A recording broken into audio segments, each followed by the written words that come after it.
Dear students, कैसे हैं आप? उम्मीद है कि ठीक होंगे और मेहनत कर रहे होंगे, काम कर रहे होंगे। मेहनत और काम के अलावा और कोई रास्ता तरक्की का नहीं है। और मैं अक्सर ये कहता हूँ कि मेहनत और काम के अलावा तरक्की हासिल करने का कोई रास्ता होता तो मुझे भी मालूम होता, मैं उसको इख्तियार कर लेता। मैंने अपनी ज़िंदगी ज़ीरो से स्टार्ट ली है। आज थोड़ा सा अल्लाह ने इज़्ज़त दी हुई है। दौलत का नहीं पता, इज़्ज़त बहुत दे दी अल्लाह ताला ने। अल्लाह ताला का शुक्र अदा करता हूँ इस ज़मन में। लेकिन पीछे जो है सफ़र को देखता हूँ तो उसमें से मेहनत को निकाल दूँ तो फिर हाथ कुछ भी नहीं रहेगा। इसलिए सिर्फ मेहनत करें, मेहनत से कुछ पा लें तो पा लें, वरना कोई तरीका नहीं है। हमारे पास आज का लेक्चर है उर्दू लाज़मी 12वीं जमात के लिए, और ये है हमारे पास आपकी एक्टिविटी नंबर 1। एक्टिविटी नंबर 1 ये है कि आपने फ़े को कैसे बा के साथ मिलाना है, काफ को कैसे बा के साथ मिलाना है। यहाँ पर बच्चे ये गलती करते हैं कि इसको अक्सर छोटा बना लेते हैं। भी छोटा ना बनाएं, इस फ़ा के इस हिस्से को खुलकर बड़ा करके बनाएं। बाज़ बच्चे ये काफ जो है ना, ये बहुत छोटा बना लेते हैं, छोटा बनाते हैं। देखें, काफ़ी हद तक इसको लंबा रखें, इस एरिया को मिलाने की कोशिश करें। लाम को भी इस तरह लंबा रखें और इस गैप का भी फिक्र करें। बाज़ औक़ात ये लब बन जाता है, ये ठीक नहीं है। सेम ये मीम जो है, ये बाज़ बच्चे नहीं बना सकते हैं, छोटा बना लेते हैं। ये नून के लिए भी है, ये बे के लिए भी है, ये पे के लिए भी है, ये या के लिए भी है। ये बहुत सारी चीज़ों के लिए इस्तेमाल हो रहा है। आपकी एक्टिविटी नंबर 2 है किताब पर लिखी गई मालूमात अपनी किताब पर रेड या ग्रीन कलम के साथ तहरीर करें। ये व्हाट्सएप नंबर है, इस पर आपने दोनों एक्टिविटीज़ और शायद सबक के अंदर कोई और एक्टिविटीज़ भी होंगी, वो एक्टिविटीज़ भी सेंड करनी है। और अगर कोई चीज़ आपको समझ नहीं आती है तो उसको मैसेज में आप लिख दिया करें। कॉल इस वजह से ना करें कि मैं अभी इधर हूँ, यहाँ पर हूँ, तो मैं ये मोबाइल यूज़ करता हूँ, आप लोगों के इल्म में है, तो इस मोबाइल के ज़रिए तो मैं अभी वो नहीं कर सकता। वो वाला मोबाइल जो शीशे वाला मोबाइल है वो घर में है, और मैं शाम को जब जाता हूँ तो आपने कॉल की होती है तो बेफ़ायदा होती है। लेकिन आप जब होमवर्क या कोई क्वेश्चन मैसेज कर देते हैं तो वो वहाँ पे पड़ा रहता है, उसका जवाब मैं जल्द या बदेर उसी दिन में दे देता हूँ। डियर स्टूडेंट्स, हम हैं यहाँ पर कि पेज नंबर हमने आज 19 पढ़ना है। पेज नंबर 19 है। मिर्ज़ा ने यानी सलीम बहादुर ने इस सलाह को दोस्त ने मशवरा दिया था कि मस्जिद चलते हैं। पसंद किया, उसको अच्छा लगा, और दूसरे दिन मसाहिबों को अपने दोस्त को लेकर जामे मस्जिद पहुँचे। जामे मस्जिद दिल्ली चले गए। डियर स्टूडेंट, ये वाली मालूमात ऊपर आप लिख लें। ये मालूमात हैं 1857 से पहले मस्जिद में क्या समा हुआ करता था। अभी चूँकि जहाँ हम पढ़ रहे हैं तो अभी 1857 का इंसिडेंट नहीं हुआ है। 1857 के इंसिडेंट से पहले मस्जिद की क्या रौनक थी, उसका अहवाल अब हम पढ़ रहे हैं, और यही एक शॉर्ट क्वेश्चन भी है। आते हैं इस जगह पर, पहुँचे, आप देखें 1857, वहाँ से पहले वहाँ जाकर अजब आलम देखा। बड़ी दिलचस्प सरगर्मियाँ हो रही थीं। जगह जगह मुख्तलिफ़ मकामात पर हल्का बनाए लोग बैठे हैं, दायरे की सूरत में लोग बैठे हैं। यहीं कहीं कुरान शरीफ के दौर हो रहे हैं। दौर होना, अपनी अपनी बारी पर तलावत करना और सुनाना, एक दूसरे को सुनाना, इस दौर से है। और वो कैसे सुनाते हैं? रात के, यानी रमज़ान में रात के वक्त तरावी होती है, तो मस्जिदों में तरावी होती है और बाजमात होती है जिसमें कुरान पढ़कर सुनाया जाता है। तो तब कहा कुरान सुनाने वाले हुफ़ाज़ हाफिज़ की जमा जो कुरान को ज़ुबानी याद कर लेते हैं, एक दूसरे को कुरान सुना रहे हैं। और कहीं एक और जगह पर मसाइल दीन पर गुफ्तगू हो रही है, दीनी मसाइल पर बातचीत हो रही है, और दो आलम किसी फ़क़ही मसले पर, मजहबी या इस्लामी मसले पर बहस कर रहे हैं, एक दूसरे से बात कर रहे हैं, और 20 बेशुमार लोग आदमी बैठे मज़े से सुन रहे हैं। किसी जगह तवज्जो और मुराकबा का हल्का है। ये तवज्जो और मुराकबा को आपने गौर से सुनना है डियर स्टूडेंट्स। तवज्जो और मुराकबा क्या है? तवज्जो और मुराकबा इसको कहते हैं कि आप किसी एक चीज़ में एक चीज़ को फोकस कर लें, उस एक चीज़ में को अपने जहन पर, अपने ख्याल पर तारी कर लें और तमाम दूसरी चीज़ों को इग्नोर कर दें। इसको कहते हैं तवज्जो और मुराकबा। ये एक मज़हबी टर्म है। मज़हबी टर्म इसलिए है कि जो अल्लाह ताला और तसव्वुफ़ के साथ ही जुड़ी हुई है। अल्लाह ताला से मोहब्बत करने वाले लोग, अल्लाह ताला की याद में मगन होने वाले लोग क्या करते हैं? वो बंद कमरे में जहाँ पर लाइट बिल्कुल नहीं आती, साउंड प्रूफ कमरा है, आवाज़ भी बिल्कुल नहीं आ रही है, इस कमरे में बैठकर अब अल्लाह ताला आंखें बंद करके अल्लाह ताला की याद में मगन हो जाते हैं। अब आपकी आंखें बंद, आपके कानों में कोई और आवाज़ नहीं आ रही, आप कुछ देख भी नहीं रहे, मुकम्मल घुप अंधेरा है। अब जब आप अपने रब की तरफ अपने जहन को लेकर जाते हैं तो इस कैफियत को तवज्जो की कैफियत कहते हैं, इस कैफियत को मुराकबा की कैफियत कहते हैं। मैं अक्सर इन सब बातों को ना रिलेट कर दिया करता हूँ बातों के साथ। जब बच्चे आप कामयाबी की मंजिलें सर करने जाते हैं तो जब तक ये तवज्जो और मुराकबा की कैफियत नहीं होगी उस वक्त तक आप सही तरीके से पढ़ ही नहीं सकेंगे। आपको पढ़ना है, आपको काम करना है, आपने फोकस कर लिया अपने टारगेट को। अब ये टारगेट मुकम्मल तौर पर फोकस नहीं है, ये मुकम्मल तौर पर जहन में नहीं है, तो इसका असर क्या हो रहा है? इसका असर ये हो रहा है कि आपकी तवज्जो दाएं बाएं भी है, आपने शादी में भी जाना है, आपने मातम में भी जाना है, आपने सालगिरह भी मनानी है, आपने बाज़ारों में भी जाना है, बॉयज़ ने खेलना भी है और मोबाइलों को भी यूज़ करना है। ये क्या हुआ? ये आप तवज्जो नहीं दे सके। जब आप अपनी पढ़ाई के साथ ऐसा करेंगे तो पढ़ाई भी आपके साथ ऐसा ही करेगी, फिर वो भी आपको ऐसा रिजल्ट नहीं देगी। प्लीज़ इस तवज्जो और मुराकबा को समझ लें, इसको समझें और अपने आप को ऐसा मगन कर लें इसको हासिल करने के लिए, फिर आपको देखिए पूरा बदला लौट आएगी। उम्मीद है कि आपको समझ आ गई होगी। तो तवज्जो और मुराकबा का हल्का है, दायरा बना हुआ है, और वो क्या है? अल्लाह की याद में मगन होकर इर्द गिर्द से की चीज़ों से जो है अपने आप को बेगाना कर देना। और दायरे की सूरत में लोग बैठे हैं, कहीं कोई साहब एक आदमी वज़ाइफ पढ़ रहे हैं, तस्बीहात पढ़ रहे हैं, उंगलियों पर या तस्बीह पर अल्लाह ताला का जिक्र कर रहे हैं, इसको वज़ाइफ कहते हैं, वज़ाइफ में मशगूल हैं। अलगर्ज़ मुख्तसर ये मकसद की बात यह है कि मस्जिद में चारों तरफ अल्लाह वालों का, हर चारों तरफ यानी हर जगह अल्लाह वालों का, नेक लोगों का हुजूम है, रश बनी हुई है। अरबी इस्तेमाल की कुल्लु जदीद लजीज़, यानी जब इंसान कोई नई चीज़ देखता है तो वो उसको अच्छी मालूम होती है। किस मौके पर बोला गया? अब इसका सियाको सबाक क्या है? इसका सियाको सबाक ये है कि मिर्ज़ा सलीम बहादुर जो कि नाच गाने की महफिलें करते थे, उन्होंने आज पहली दफ़ा जो है मस्जिद आए तो ये जदीद चीज़ उनको लजीज़ लगी, बड़ी अच्छी लगी। मिर्ज़ा को ये निज़ाम बहुत पसंद आया, ये तरीका दस्तूर अच्छा लगा और वक्त बहुत लुत्फ़ से कट गया। वो रोज़ा की मुश्किलात में जो है पहले गाना सुनते थे, अब ये वाली चीज़ उनको लुत्फ़ देने लगी। इतने में अफ्तार का वक्त करीब आया, रोज़ा कुशाई करना, रोज़ा मगरिब की अज़ानों के साथ खजूर खाकर पानी पीकर तोड़ना। सैकड़ों ख्वान, सैकड़ों बेशुमार, आप ये देखें सैकड़ों, यहाँ तवज्जो दें और थोड़ा सा ऊपर आए, यहाँ पर जो है एक और जगह पर बीसियों लफ्ज़ है, ये बीसियों सैकड़ों मुतअद्दिद आगे आएगा। ये चीज़ें सीखें, ये क्या हैं? ये चीज़ें हैं बेशुमार के लिए, लातादाद के लिए, बहुत सारों के लिए। ये चीज़ें आपको मज़मून में काम आएंगी। जहाँ थोड़ा सा 100 से कम लोगों का जिक्र करने, बीसियों का जिक्र कर दें, 100 के करीब लोगों का जिक्र करने तो सैकड़ों लोगों का जिक्र कर दें। ख्वान क्या है? तश्त है, ट्रे है जिसमें बर्तन लाते हैं, ट्रे अफ्तारी के आने लगे मस्जिद में और लोगों में अफ्तारियाँ तकसीम होने लगी, अफ्तारी वहाँ पे तकसीम होने लगी। हास महल हास, सिर्फ अकेले महल सुल्तानी से, बादशाह सलामत के महल से मुतअद्दिद बहुत ज़्यादा ख्वान आए, मुकल्लिफ़ चीज़ों से आरास्ता। ये मुकल्लिफ़ चीज़ें जो हैं इसका मतलब है कवर की हुई, ढांपी हुई, मानी नहीं लिखे थे मैंने, सॉरी, ढांपी हुई, ये कवर है ऊपर से, मतलब खाने पीने की चीज़ें होती हैं ऊपर से कवर कर लेते हैं, तो इसको मुकल्लिफ़ चीज़ों से आरास्ता सजी हुई रोज़ाना जामे मस्जिद में भेजे जाते थे।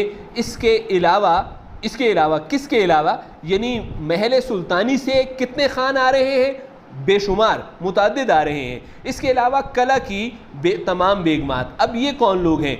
वुज़रा भी किले के अंदर रह रही हैं और बादशाह सलामत के भाई, बादशाह सलामत के बच्चे, बादशाह सलामत के फूफा, चचा वगैरह, ये सारे लोग महल में रह रहे हैं, इनकी बेगमात और शहर के सब उमरा अमीर। आपको मैंने पहले सबक मुसलमानों का कदीम तर्ज़ तालीम में हम अमीर और उमरा पढ़ चुके हैं। ये दौलतमंद नहीं है, ये बादशाह सलामत ने जो वज़ीर मुकर्रर किए हैं, उन वज़ीरों ने अपने शोबों के जो इंचार्ज रखे हुए हैं उनको उमरा कहते हैं, जिसको आजकल सेक्रेटरी कहते हैं। उमरा अलहदा अफ्तारी के सामान भेजते थे, कहाँ? जामे मस्जिद दिल्ली में। इसलिए इन ख्वानों, ये ट्रे जो थे, इनकी गिनती, इनको अगर कैलकुलेट करें तो सैकड़ों तक पहुंच जाती थी और मस्जिद में इनकी अजब आराइश हो जाती थी, बड़ी खूबसूरत सजावट बन जाती थी। यहाँ पर सवाल ये है, एक सवाल है कि मिर्ज़ा सलीम बहादुर जामे मस्जिद दिल्ली में आने की क्या वजह बनी है? ये क्यों आए हैं? नमाज पढ़ने,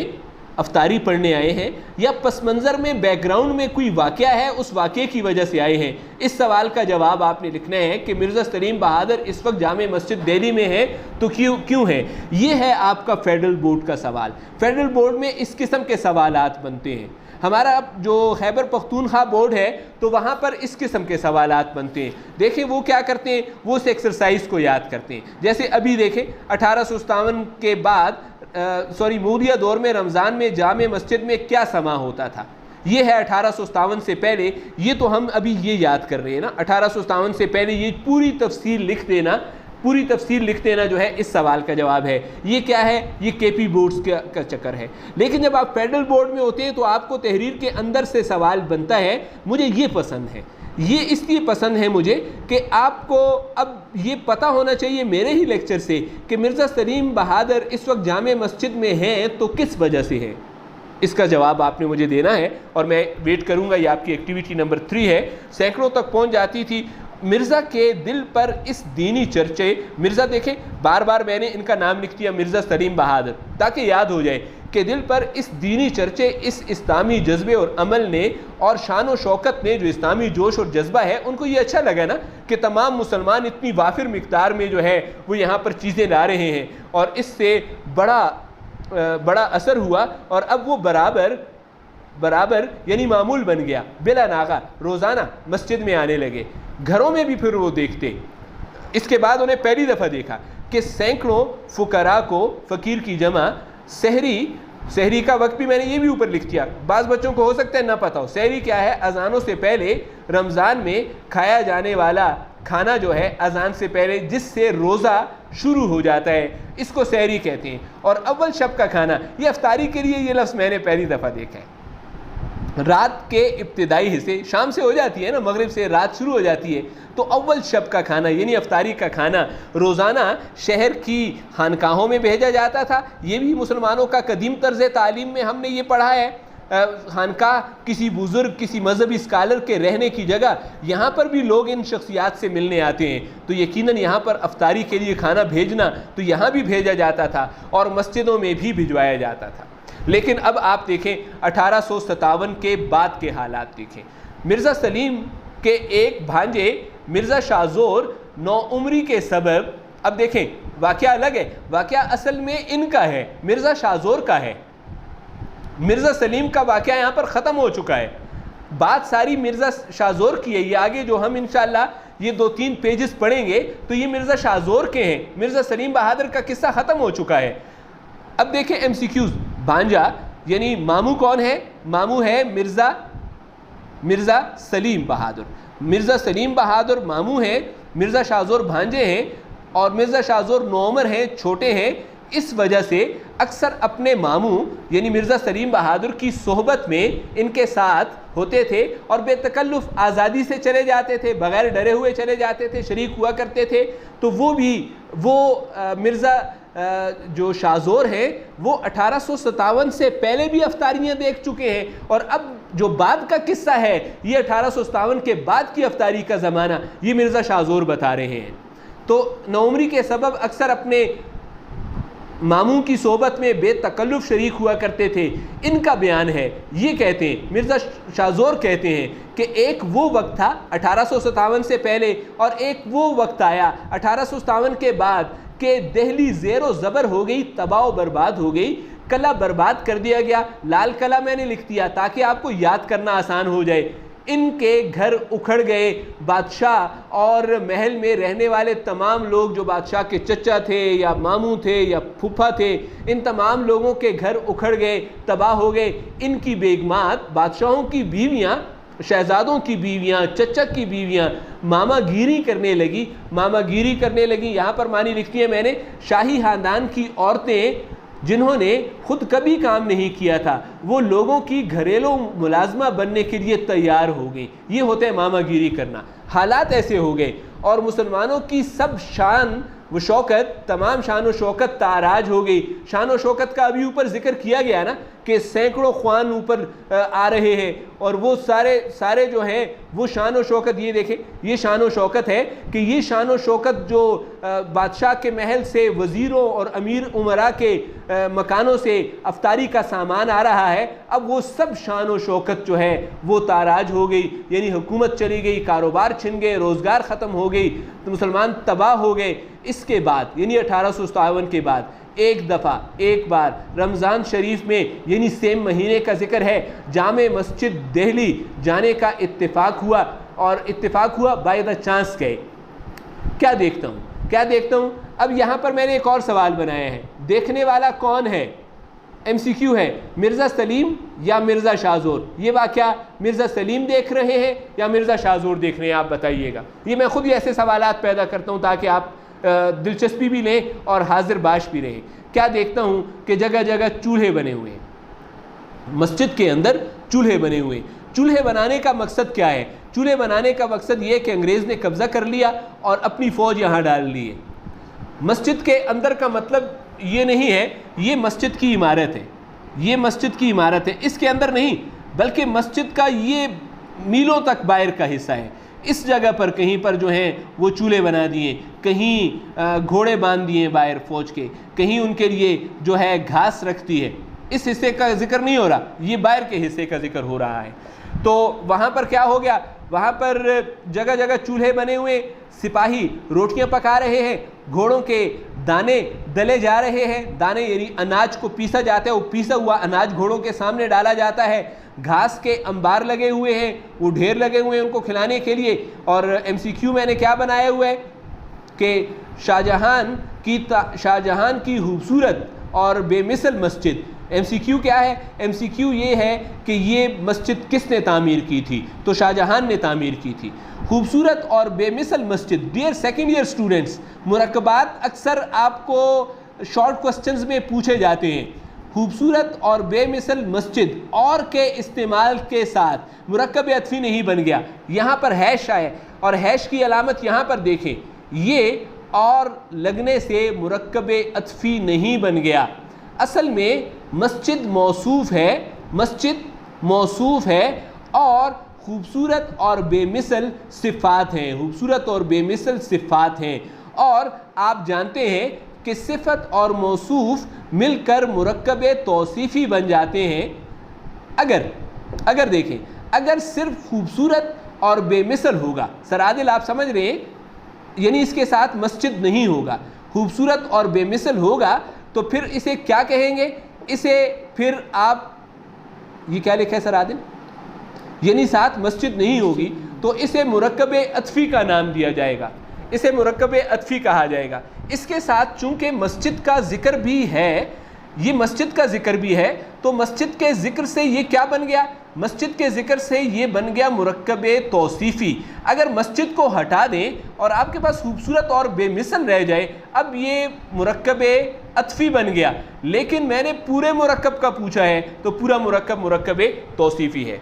अस्तबल नज़र आती है और फिर जब मस्जिद वागुज़ाश्त हुई, यानी अंग्रेज़ों से आज़ाद हो गई, मुसलमानों ने के हवाले कर दी और सरकार ने यानी अंग्रेज़ गवर्नमेंट ने इसको मुसलमानों के हवाले कर दिया, तो रमज़ान ही के महीने में एक बार फिर जाना हुआ। डियर स्टूडेंट, यहीं पर आप अपना निशान लगा लें। यहाँ पर हम इस चैप्टर को वाइंड अप करते हैं, आज के लेक्चर को वाइंड अप करते हैं। उम्मीद है कि आपको इसकी समझ आ गई होगी और ये उम्मीद करता हूँ कि आपको अल्फाज मानी भी समझ आ रहे होंगे।